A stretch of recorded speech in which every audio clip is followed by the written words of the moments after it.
চুপচাপ বস। টাকা 2600 টাকা। 2600 কম সম হবে না? 2600 ফিক্স রেট। এই নাও 2, এই নাও 6 আর 900, 2600। এটা 2600? হ্যাঁ 2600। এই 2, এই 6, এই 100। তাহলে ছোট ভাই আমরা আসি।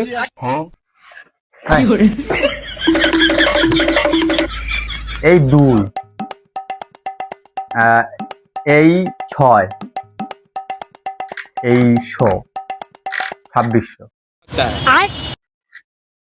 না না, এই 2, এই 6, এই 100, 2600। হ্যাঁ হ্যাঁ।